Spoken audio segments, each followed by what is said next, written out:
Good morning, boys and girls. I thought this week I would read you an Easter story each day.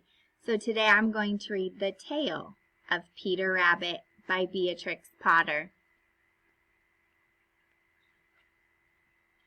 Once upon a time, there were 4 little rabbits, and their names were Flopsy, Mopsy, Cottontail, and Peter. They lived with their mother in a sand bank underneath the root of a very big tree. "Now, my dears," said old Mrs. Rabbit one morning, "you may go into the fields or down the lane, but don't go into Mr. McGregor's garden.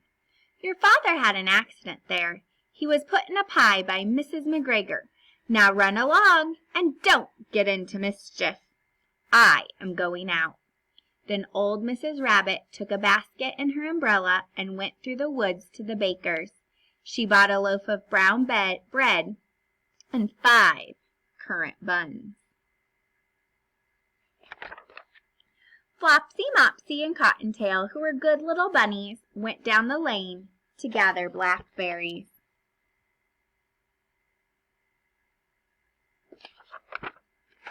But Peter, who was very naughty, ran straight away to Mr. McGregor's garden and squeezed under the gate. First he ate some lettuce and some French beans, and then he ate some radishes. And then, feeling rather sick, he went to look for some parsley. But around the end of a cucumber frame, whom should he meet but Mr. McGregor. Mr. McGregor was on his hands and knees planting young cabbages, but he jumped up and ran after Peter, waving a rake and calling out, "Stop, thief!" Peter was dreadfully frightened. He rushed all over the garden, for he had forgotten the way back to the gate.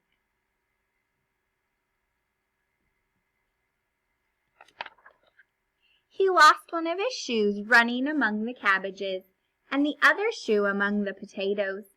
After losing them, he ran on 4 legs and went faster, so that he might have gotten away if he had not unfortunately run into a gooseberry net and got caught by the large buttons on his jacket. It was a blue jacket with brass buttons, quite new.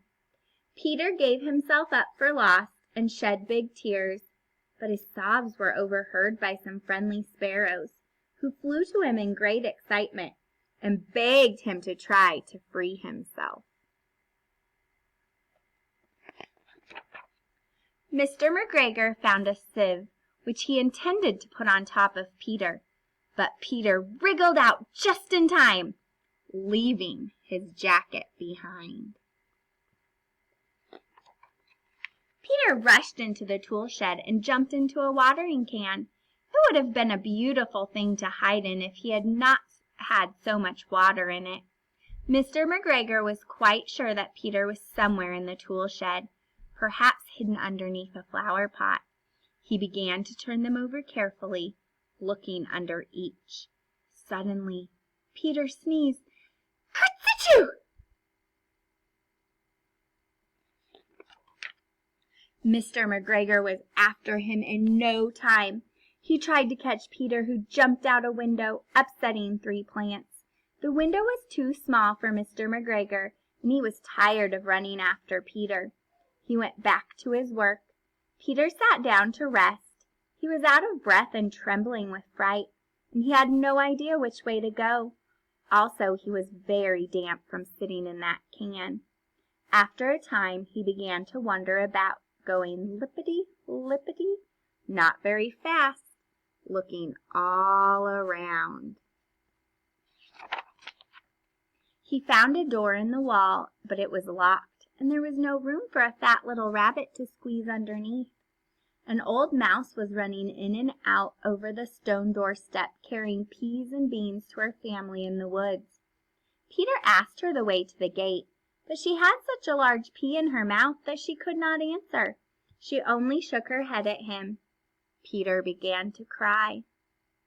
Then he tried to find his way straight across the garden, but he became more and more puzzled. Presently he came to a pond. A white cat was staring at some goldfish. She sat very, very still. But now and then the tip of her tail twitched as if it was alive. Peter thought it best to go away without speaking to her. He had heard about cats from his cousin, little Benjamin Bunny. He went back toward the tool shed, but suddenly, quite close to him, he heard the noise of a hoe. Scritch! Scratch, scratch, scritch! Peter scuttered underneath the bushes, but soon as nothing happened, he came out and climbed upon a wheelbarrow and peeped over. The first thing he saw was Mr. McGregor hoeing onions. His back was turned toward Peter, and beyond him was the gate. Peter got down very quietly off the wheelbarrow and started running as fast as he could, along a straight walk behind some blackberry bushes. Mr. McGregor caught sight of him at the corner, but Peter did not care. He slipped underneath the gate and was safe at last in the woods outside the garden.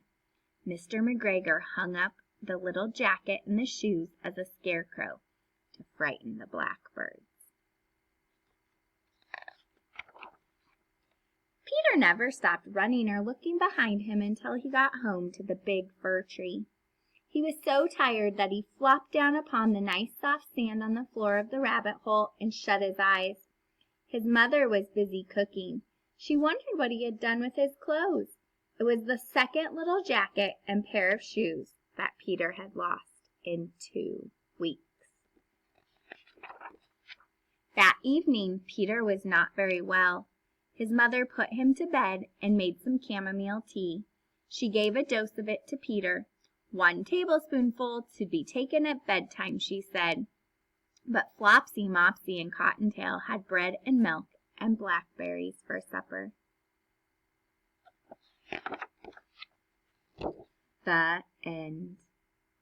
Oh, boys and girls, I really, really like this story. I hope you enjoyed it too. Have a great day.